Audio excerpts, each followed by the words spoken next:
আসসালামু আলাইকুম রহমতুল্লাহ। এখন আমরা কথা বলবো হচ্ছে অ্যালোট্রপস অফ কার্বন বা কার্বনের রূপভেদ নিয়ে। তো প্রাথমিক অবস্থায় হচ্ছে আমাদেরকে রূপভেদ সম্বন্ধে জেনে নেওয়া দরকার। আসলে রূপভেদ কাকে বলা হয়? আমরা জানি যে একই ধরনের পরমাণু যখন বিভিন্নভাবে বিন্যস্ত হয়ে নির্দিষ্ট স্ট্রাকচার লাভ করে এবং যাদের নিজস্ব ধর্ম থাকে, মেনলি তাদেরকেই বলা হয় হচ্ছে রূপভেদ। তাহলে আমি যদি এটাকে একটু লিখে দিই, রূপভেদ বা হচ্ছে অ্যালোট্রপস, আমরা আসলে ইংলিশে এটাকে অ্যালোট্রপস বলে থাকি। তাহলে একই ধরনের পরমাণু বিভিন্নভাবে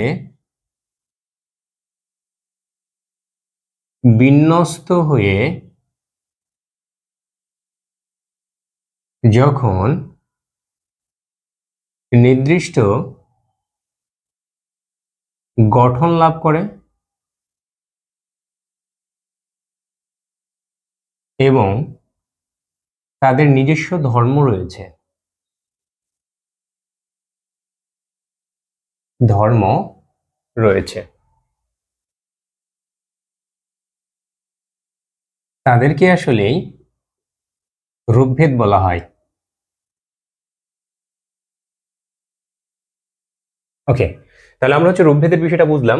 আসলে কার্বনের রূপভেদ নিয়ে আমরা কথা বলবো। আসলে কার্বনের রূপভেদ আসলে কত ধরনের হতে পারে? আমি যদি বলি কার্বনের রূপভেদ,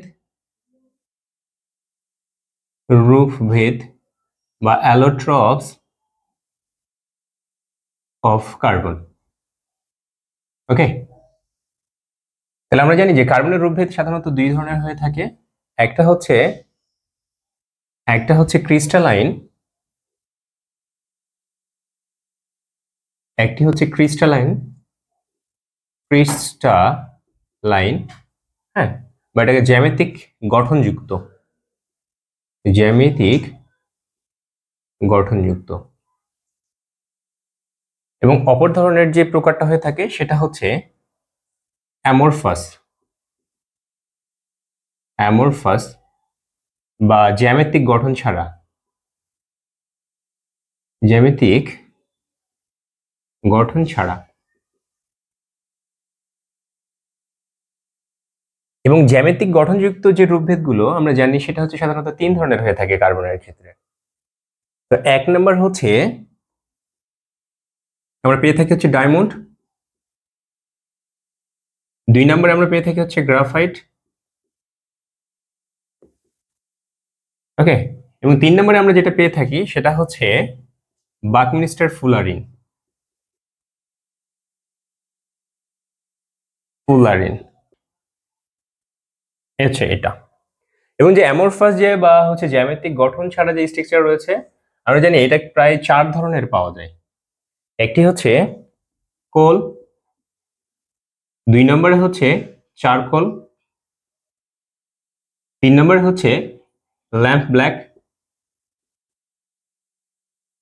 এবং চার নাম্বার হচ্ছে আমাদের সুট। তো আমাদের হচ্ছে যেটা নিয়ে কথা বলতে হবে, আমরা মেইনলি যে ক্রিস্টালাইন স্ট্রাকচার রয়েছে এটা নিয়ে কথা বলবো। এবং আমাদের পরীক্ষায় লেভেল এসএসটি কিন্তু ডায়মন্ড এবং গ্রাফাইটের যে স্ট্রাকচার রয়েছে সেটা কিন্তু আমাদের পরীক্ষায় আসে। আমরা হচ্ছে এই দুইটা বিষয় নিয়ে একটু কথা বলবো বেশি। তাহলে চলুন আমরা দেখে ফেলি। আমরা হচ্ছে গ্রাফাইট এবং ডায়মন্ডের চিত্র আঁকবো। তাহলে প্রাথমিক অবস্থায় হচ্ছে আমরা যদি গ্রাফাইটের চিত্র আঁকানোর চেষ্টা করি, এ বরাবর হচ্ছে গ্রাফাইট, ওকে। তাহলে গ্রাফাইটের চিত্র অঙ্কন করতে হবে, আমি এদিকে ডায়মন্ডের চিত্র আঁকবো। তাহলে গ্রাফাইটের চিত্র যদি আঁকানোর চেষ্টা করি, এটা হলো হেক্সাগোনাল শেপড হয়, অনেকটা এরকম। আমাদেরকে হেক্সাগোনাল শেপড বানাতে হবে। এই বরাবর আরেকটা নিব, মাথায় রাখতে হবে অনেকটা যাতে এগুলো কাছাকাছি সমান হয়, ওকে। তাহলে এই বরাবর আমি আরেকটা নিব এবং এটা জয়েন করে দিব।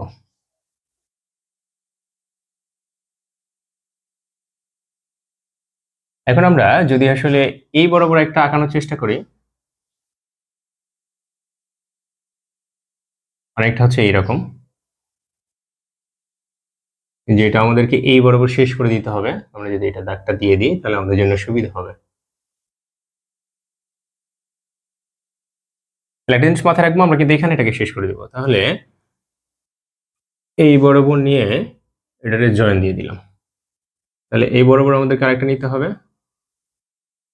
এর জয়েন অনেকটা এইখানে হবে, ওকে। ওকে, ডান। তাহলে এটা নিচ বরাবর যদি আমরা একটা নেওয়ার চেষ্টা করি, অনেকটা এরকম হবে, ওকে ডান, এইরকম। এখন আমরা এর নিচে আরেকটা আঁকানোর চেষ্টা করব। আসলে এখানে গ্রাফিন লেয়ার এরকম লেয়ার লেয়ার অবস্থায় থাকে, তো এটাকে লেয়ার লেয়ার করে আঁকতে হয়। তাহলে আরেকটা যদি আমরা এখানে আঁকানোর চেষ্টা করি, তাহলে এই বরাবর নিলাম, সেটা হচ্ছে এটার সাথে সম্পর্কিত করব। এই যে, হ্যাঁ, অনেকটা হচ্ছে আমাদের এইরকম। তাহলে এটা শেষ হবে কোথায়? এটা আমাদের শেষ করতে হবে হচ্ছে এইখানে। তাহলে এটারে টান দিয়ে এই বরাবর নিলাম, এইটারে আমরা এই বরাবর নিলাম, হ্যাঁ, এই উপরে একটা করলাম। এটা আমাদের শেষ করতে হবে কোথায়? এটা শেষ করতে হবে এইখানে। তাহলে অনেকটা হচ্ছে এইরকম এবং এইরকম। তাহলে নিচ বরাবর যদি আমরা আরেকটা নিই, তাহলে এটা কিরকম হবে? এটা দেখতে অনেকটা এইরকম হবে। আশা করি আমরা বুঝতে পেরেছি। এভাবে আসলে আমাদের গ্রাফাইটের যে স্ট্রাকচারটা সেভাবে অঙ্কন করতে হয়। তাহলে এখান থেকে যদি আরেকটা বিষয় একটু চিহ্নিত করার চেষ্টা করি, সেটা কেমন? যে এটা যে বন্ডটা রয়েছে, এই যে বন্ডগুলো রয়েছে, এই বন্ডগুলোকে আসলে ভ্যান ডার ওয়ালস বন্ড বলা হয়। ভ্যান ডার ওয়ালস, হ্যাঁ, এটা কিন্তু ভ্যান ডার ওয়ালস বন্ড। এটা এক ধরনের হচ্ছে যে খুব শক্তিশালী নয়, এগুলো কিন্তু অনেক দুর্বল বন্ড, হ্যাঁ। এবং এই বরাবর আমরা দেখতে পাচ্ছি যে এইখানে যে কার্বন রয়েছে, এখানে কার্বন রয়েছে, এদের মধ্যে কিন্তু বন্ড রয়েছে এবং এইভাবে কিন্তু একটা স্ট্রাকচার তৈরি করেছে ফুললি। এটাকে বলা হয় হচ্ছে গ্রাফিন লেয়ার। গ্রাফিন লেয়ার, এই গ্রাফিন লেয়ারটা থাকে বলেই কিন্তু আসলে অনেকটা আমরা যখন হচ্ছে যে পেন্সিলের মাথায় হাত দিলে অনেকটা পিচ্ছিল পিচ্ছিল মনে হয়, আসলে এই গ্রাফিন লেয়ারটা এইরকম ভাবে মুভ করতে পারে কিছুটা আর কি, এই জন্য পিচ্ছিল মনে হয়। তাহলে এটা হচ্ছে আমাদের গ্রাফিন লেয়ার, এটা হচ্ছে ভ্যান ডার ওয়ালস বন্ড। এবং এই যে দুইটা গ্রাফিন লেয়ার রয়েছে, এদের মধ্যে কিন্তু একটা ডিস্টেন্স রয়েছে। আমরা যদি ডিস্টেন্সের কথা বলি, তাহলে এটা হবে অনেকটা হচ্ছে 3.35 অ্যাংস্ট্রম, হ্যাঁ, অনেকটা এরকম। আর এটা কিন্তু হচ্ছে যে সমযোজী যে বন্ড রয়েছে বা কোভালেন্ট বন্ড, এটা হচ্ছে কোভালেন্ট বন্ড বা সমযোজী বন্ধন, হ্যাঁ, সমযোজী বন্ধন। ওকে, তো এটারে যদি আমরা হচ্ছে যে আর একটু খোলামেলা দেখার চেষ্টা করি, তাহলে এটা অনেকটা এরকম হবে যে এখানে কার্বন রয়েছে, এইখানে কার্বন, তাহলে হেক্সাগোনাল শেপ বানাবো আমরা। আর এটা হচ্ছে যে এইরকম, হ্যাঁ। তো এখানে আসলে 3টা করে হাত ব্যবহার হয়েছে, তো 3টা করে হাত যদি ব্যবহার হয়ে থাকে, তাহলে অনেকটা দেখতে এরকম দেখাবে, হ্যাঁ। এবার কথা হচ্ছে যে এখানে কিন্তু একটা ডাবল বন্ড রয়েছে, মনে করি যেটা ডাবল বন্ড, এবং এই যে ইলেকট্রনটা রয়েছে, ইলেকট্রনটা কিন্তু মুভ করতে পারবে। ইলেকট্রনটা যেহেতু মুভ করতে পারে এবং এখানে একটা হাত ফাঁকা রয়েছে, বন্ড ফাঁকা রয়েছে, তো এই জন্য আর কি গ্রাফাইট কিন্তু বিদ্যুৎ পরিবাহী, হ্যাঁ। তাহলে এটা যেহেতু বিদ্যুৎ পরিবাহী, এখন হচ্ছে আমরা হচ্ছে ডায়মন্ড সম্বন্ধে একটু দেখার চেষ্টা করব। ডায়মন্ড সম্বন্ধে যদি জানার চেষ্টা করি, ডায়মন্ড, ডায়মন্ড, ওকে, ডায়মন্ড হচ্ছে 3D স্ট্রাকচার অনেকটা, ওকে। তো আমরা হচ্ছে ডায়মন্ড আঁকানোর চেষ্টা করতেছি, এই বরাবর আমাদেরকে একটা হাত ব্যবহার করতে হবে। মানে নর্মালি হচ্ছে ডায়মন্ডের 4টা হাতই ব্যবহার হয়, এই বরাবর আমরা হাত বের করব, ওকে। এটা উপরে রয়েছে, তাই হচ্ছে আমি এটারে উপরে রেখে দিব, এই যে উপরে রেখে দিলাম, এবং এটা নিচে ছিল তাই আমি এটারে একটু নিচে নামাবো। তাহলে প্রত্যেকেরই যেহেতু 4টা হাত, তো 4টা হাত আমি বের করলাম, এই যে। তাহলে এরও 4টা হাত রয়েছে, যে একটা হাত এখানে দিলাম এবং আরেকটা হাত হচ্ছে বের করলাম। তাহলে এখান থেকে একটা হাত আমাদের বের হয়ে যাবে, এখান থেকে একটা হাত বের হয়ে যাবে, অনেকটা এইরকম। তাহলে এইখানে হবে অনেকটা হচ্ছে এইরকম এবং অনেকটা হচ্ছে এইরকম, এই যে বের করে দিলাম। একটা বিষয় এখানে লক্ষ্য রাখি, এটা কিন্তু আমাদেরকে সমান সমান রাখতে হবে, এবং এটা যেহেতু উপরে রয়েছে আমাদেরকে এটা উপরে রাখতে হবে। উপরে রাখতে হবে মানে আমি হচ্ছে এই বরাবর এটারে শেষ করে দিলাম, ওকে। এটার হচ্ছে আর একটু নিচে নামাবো, এই যে নিচে নামালাম, এবং এটাকে হচ্ছে আর একটু নিচে নামাবো, ওকে। এবং এইটা হচ্ছে অনেকটা হচ্ছে এর কাছাকাছি বরাবর রাখবো, এটা হচ্ছে আর একটু নিচে করার চেষ্টা করব, ওকে। পরবর্তীতে আমরা এটা দিচ্ছি। তাহলে এখান থেকে আমাদের হচ্ছে 4টা করে হাত টোটাল করা লাগবে। সো হচ্ছে এই বরাবর আমি একটা হাত দিলাম এবং এই বরাবর একটা দিলাম, এইখানে, এইখানে। তাহলে এই বরাবর একটা হাত দিলাম এবং এই বরাবর একটা হাত দিলাম, এদের কিন্তু প্রত্যেকে 3টা হাত রয়েছে। সো আমি হচ্ছে এখান থেকে একটা হাত বের করব, এই যে অনেকটা বের করলাম, এখান থেকেও হাত বের করব, ওকে। এবং এখান থেকে হচ্ছে হাত বের করব। এটা যদি আমি এর সাথে সংযোগ করে দিই, এটা যদি এর সঙ্গে সংযোগ করে দিই, এটার কিন্তু একটা হাত বের করতে হবে, বের করে দিলাম। এবং এইখানে যে আমাদের কার্বনটা ছিল, এইখানে যেটা ছিল, এইটার সঙ্গে আমরা এটার সংযোজন করব, তাহলে এটা আমাদের বের হয়ে গেল। এবং এখান থেকে আরেকটা বের করে দেবো। তাহলে এটার সাথে যদি আমরা লাগানোর চেষ্টা করি তাহলে এটা আমাদের একটু বেশি হয়েছে, এটা একটু কমায় দেওয়া লাগবে, তাহলে আমাদের জন্য সুবিধা হবে। তাহলে আমি এই যে বরাবর কমাই দিলাম, তাহলে এই যে এটা আমাদের, এবং এই যে এটা, এবং এই যে এটা, এটা ছিল হচ্ছে আমাদের ডায়মন্ডের স্ট্রাকচার। হ্যাঁ, আমরা মোটামুটি কিন্তু এঁকে ফেলেছি। এখন এই ডায়মন্ডের যদি আমরা হচ্ছে স্ট্রাকচারটা আরেকটু ভালো মতো দেখার চেষ্টা করি, যে মোটামুটি 3D স্ট্রাকচারটা এরকম, আসলে কার্বনের যে গঠনটা রয়েছে সেটা কেমনে থাকে, তাহলে সেটাও আমরা দেখতে পারবো। সেটা কেমনে, আর এটা হচ্ছে এইভাবে, আমি এই বরাবর একটা কার্বন রাখলাম এবং এই বরাবর একটা কার্বন দিলাম। ওকে, তাহলে এটার হাত ওই উপরে ছিল এবং এই কার্বনের সঙ্গে যুক্ত রয়েছে, এই কার্বনের সাথে অন্য কার্বন যুক্ত রয়েছে, তাহলে অনেকটা হচ্ছে এই রকম অবস্থায় রয়েছে। ওকে, তাহলে এরকম অবস্থায় থাকলে এই নিচে আরেকটা কার্বন রয়েছে। ওকে, তাহলে কার্বনটা হচ্ছে এইভাবে যুক্ত রয়েছে এবং এই নিচে আমি আরেকটা কার্বন দিলাম, যে কার্বনের স্ট্রাকচারটা অনেকটা এরকম, এবং এই ভেতর বরাবর হচ্ছে আরেকটা কার্বন রয়েছে, এটার সঙ্গে এটা হচ্ছে এইরকম ভাবে যুক্ত রয়েছে। এইরকম একটা। তাহলে আমরা একটু যদি লক্ষ্য করি, প্রত্যেকটা কার্বনের কিন্তু 4টা হাতই ব্যবহার হয়েছে। প্রত্যেকটা কার্বনের কটা হাত ব্যবহার হয়েছে? 4টা হাতই কিন্তু ব্যবহার হয়েছে। এখন হচ্ছে আমরা যদি এটাকে আর একটু নিচে নামানোর চেষ্টা করি, এটা কেমন হবে? অনেকটা হচ্ছে এইরকম হবে, এবং আমরা হচ্ছে কার্বনটা এখানে এই বরাবর দিলাম, তাহলে এই বরাবর আমাদেরকে কার্বন আরেকটা নামাতে হবে, অনেকটা হচ্ছে এইরকম। তাহলে এটার সাথে যদি আমরা এটা সংযোগ করে দিই তাহলে এটা কেমন হয়? এই যে মোটামুটি এরকম স্ট্রাকচারে থাকে, এবং এর কিন্তু প্রত্যেকটা হাতই ব্যবহার হয়ে থাকে। তাই আমরা হচ্ছে ডায়মন্ড যেটা রয়েছে, সেই ডায়মন্ড কিন্তু আসলে বিদ্যুৎ পরিবাহী নয়। কারণ কি, তার প্রত্যেকটি হাতই কিন্তু ব্লক হয়ে আছে, এখানে ফ্রিলি মুভ করার জন্য কোনো হাত নেই বা ইলেকট্রন নেই। আশা করি আমরা এই বিষয়টা বুঝতে পেরেছি। এখন আরেকটা বিষয় এখানে একটু বলার ছিল, সেটা হচ্ছে যে কার্বন কার্বন যে ডিস্টেন্সটা রয়েছে, এই ডিস্টেন্সটা যদি আমরা নির্ণয় করার চেষ্টা করি, বন্ড ডিস্টেন্সটা, এটা অনেকটা হবে এরকম, যে এটা হচ্ছে 154 পিকোমিটার। ওকে, এটা হচ্ছে বন্ড ডিস্টেন্স আছে অনেকটা এরকম, এবং এটার যে বন্ড ডিস্টেন্স রয়েছে এটা যদি আমরা নির্ণয় করার চেষ্টা করি, এটা কিরকম হবে? এটা প্রায় হবে 1415 পিকোমিটার। আমরা আশা করি এই বিষয়টা বুঝতে পেরেছি। এখনো যদি আমরা হচ্ছে এটার পার্থক্য একটু করার চেষ্টা করি, সেটা কেমন হবে, তাহলে চলুন আমরা পার্থক্যটা একটু দেখে নিই। আমরা এখন হচ্ছে ডায়মন্ড এবং গ্রাফাইটের মধ্যে যে পার্থক্য রয়েছে সেটা দেখব। এটা হচ্ছে আমাদের গ্রাফাইট। ওকে, গ্রাফাইট ভিএস ডায়মন্ড।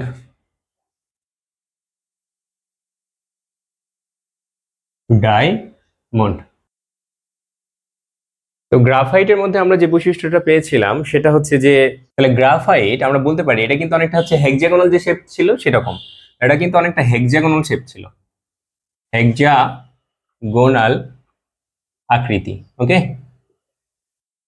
এটি ছিল হচ্ছে টেট্রাহেড্রাল আকৃতি, টেট্রাহেড্রাল আকৃতি, বা অনেকটা হচ্ছে চতুস্তলকীয়। ওকে, 2 নাম্বার হিসেবে আমরা বলতে পারি যে এই যে গ্রাফাইট ছিল, গ্রাফাইটের কিন্তু আসলে কিন্তু এখানে কি ছিল, এখানে হচ্ছে একটা ডাবল বন্ড ছিল। সো আমরা নিশ্চিন্তে আমরা বলতে পারি যে এখানে আসলে sp2 সংকরণ ছিল, সংকরিত। এবং আমরা যদি এটার ক্ষেত্রে লক্ষ্য করি, এটা কি ছিল, এটার কিন্তু 4টা হাতই ব্যবহার হয়েছিল। তাহলে কার্বনের যেহেতু এখানে 4টা হাতই ব্যবহার হয়েছিল, সো আমরা বলতে পারি এখানে sp3 সংকরণ ছিল, সংকরিত। ওকে, 3 নম্বরে আমরা বলতে পারি এই যে গ্রাফাইট রয়েছে, গ্রাফাইটটা কিন্তু অনেকটা হচ্ছে যে স্লিপারি হয়, কারণ হচ্ছে এখানে গ্রাফিন লেয়ার থাকে এবং গ্রাফিন লেয়ারের কারণে এখানে স্লিপারি হয়। এটা কিন্তু অনেকটা হচ্ছে স্লিপারি। ওকে, এটা কিন্তু অনেকটা রিজিড স্ট্রাকচার বা হার্ড স্ট্রাকচার। 4 নাম্বার হিসেবে আমরা বলতে পারি, 4 নাম্বার পার্থক্য হিসাবে, যে এই যে গ্রাফাইট ছিল, গ্রাফাইটের কিন্তু কার্বন কার্বন যে ডিস্টেন্স ছিল বা কার্বন কার্বন বন্ড ডিস্টেন্স, এটা কিন্তু আমাদের মনে রয়েছে যে কার্বন কার্বন বন্ড ডিস্টেন্স হচ্ছে প্রায় হচ্ছে 141.5 পিকোমিটার, 141.5 পিকোমিটার। এবং এটার ক্ষেত্রে যে বন্ড ডিস্টেন্স ছিল সেটা হচ্ছে অনেকটা, কার্বন কার্বন বন্ড ডিস্টেন্স ছিল অনেকটা, কত ছিল, এটা ছিল হচ্ছে 154 পিকোমিটার। হ্যাঁ, এখানে যদি আমরা 5 নম্বর পার্থক্য হিসেবে বলতে পারি, যেখানে কিন্তু সিগমা এবং পাই বন্ড ছিল, কোথায়, গ্রাফাইটের ক্ষেত্রে, সেখানে সিগমা এবং পাই বন্ড ছিল। ওকে, এবং এটার ক্ষেত্রে যদি আপনি লক্ষ্য করেন তাহলে পাবেন যে এখানে শুধুমাত্র সিগমা বন্ড ছিল, মানে কার্বন কার্বন যে একক বন্ধন সেটাই ছিল, কিন্তু এখানে দ্বিবন্ধন এবং একক বন্ধন ছিল। ওকে, তো 6 নম্বর পার্থক্য হিসেবে আমরা বলতে পারি যেখানে আর কি কি ছিল, যে এটার যে ডেনসিটি বা ঘনত্ব, এটার ঘনত্ব কিন্তু তুলনামূলক কম, এটা হচ্ছে 2.26 গ্রাম পার সেন্টিমিটার কিউব। ওকে, এবং এটার যে ঘনত্ব সেটা হচ্ছে অনেকটা কত, এটার ঘনত্ব হচ্ছে অনেকটা আমরা বলতে পারি 3.5 থেকে হচ্ছে 3.52 গ্রাম পার সেন্টিমিটার কিউব। ওকে, এটা ছিল হচ্ছে এটার ঘনত্ব। আমি কিন্তু আরেকটা 6 নম্বর পাথর লিখতে পারি যে গ্রাফাইট কিন্তু বিদ্যুৎ সুপরিবাহী, মানে কন্ডাক্টর হিসেবে কাজ করে, এটি কন্ডাক্টর হিসেবে কাজ করে বা বিদ্যুৎ সুপরিবাহী। ওকে, কিন্তু এটা কিন্তু আমাদের হচ্ছে ইনসুলেটর, মানে ডায়মন্ডটা কিন্তু আসলে বিদ্যুৎ পরিবহন করে না, ইনসুলেটর। ওকে, 8 নম্বর পাথর কি, এটা কিন্তু অনেকটা হচ্ছে 2D স্ট্রাকচার, হ্যাঁ, এবং ডায়মন্ড কিন্তু থাকে হচ্ছে 3D স্ট্রাকচারে, মানে এটা হচ্ছে 3 ডাইমেনশনাল, এটা হচ্ছে 2 ডাইমেনশনাল। এই যে ডেনসিটির বিষয়টা আমাদের একটু লক্ষ্য করতে হবে, এটা কিন্তু অনেকটা হচ্ছে 3.53, টু নয়, কাছাকাছি 3.53 এরকম ডেনসিটি। হ্যাঁ, এখন আমরা হচ্ছে যে সোডিয়াম ক্লোরাইডের যে কেলাসের গঠন রয়েছে সেই বিষয়টা আমরা একটু লক্ষ্য করব। তাহলে এটা আমাদেরকে একটু ইটিচ করে দিতে হবে। আমরা এখন দেখবো হচ্ছে সোডিয়াম ক্লোরাইডের যে আসলে কেলাসের আকৃতি রয়েছে সেটা একটু দেখার চেষ্টা করব। তাহলে সোডিয়াম ক্লোরাইড এর কেলাসের গঠন,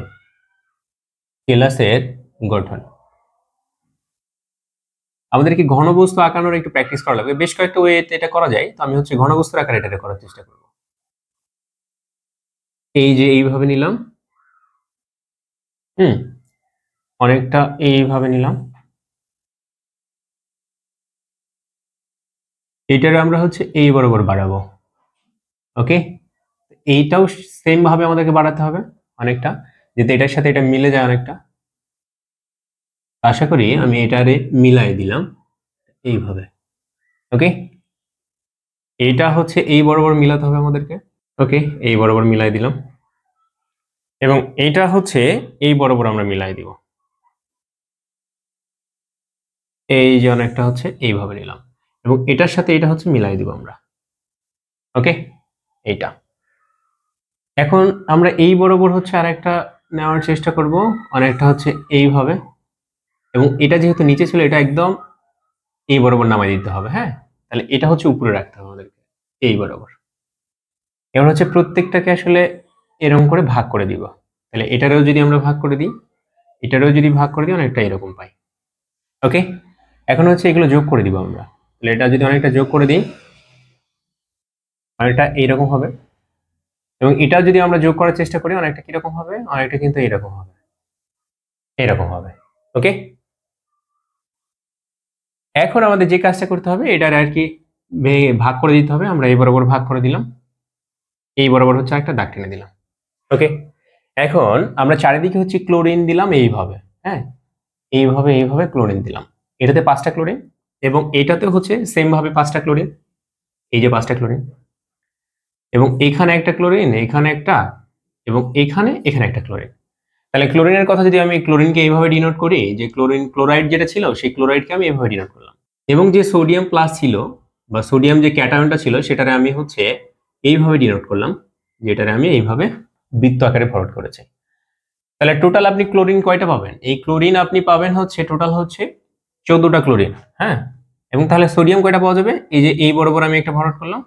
ওকে, এই বরাবর আমি একটা ফরওয়ার্ড করলাম, এই বরাবর করলাম, এবং একটা হচ্ছে এই বরাবর। ওকে, ডান।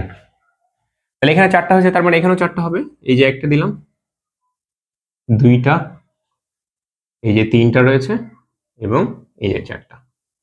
ওকে, এবং এখানে একটু 5টা হবে, আপনি একটু লক্ষ্য করেন, এই যে একটা দিলাম, এই যে 2টা, ওকে, এই যে 3টা, এই 4টা, আর এই যে 5টা। টোটাল আপনি যদি গণনা করেন তো সোডিয়াম আপনি কটা পাবেন, সোডিয়াম যে আয়ন ছিল সেই সোডিয়াম আয়ন হচ্ছে আপনি 13টা পাবেন। তাহলে আপনি ক্লোরাইড কয়টা পেয়েছেন, ক্লোরাইড হচ্ছে 2 কোণায় হচ্ছে 10টা, এবং মধ্যখানে 4টা পেয়েছেন, টোটাল 14টা। এটাই ছিল আমাদের সোডিয়াম ক্লোরাইডের ক্লাস। এগুলো কিন্তু আমাদের বোর্ড পরীক্ষায় মাঝে মাঝে আসে বা আসে দেখা যায়। তো আমরা হচ্ছে এটা যদি প্র্যাকটিস করি আমরা কিন্তু কমন পাওয়ার একটা সম্ভাবনা রয়েছে। আমাদের লেকচার এই পর্যন্ত ছিল, ভালো থাকবেন, আসসালামু আলাইকুম রহমতুল্লাহ।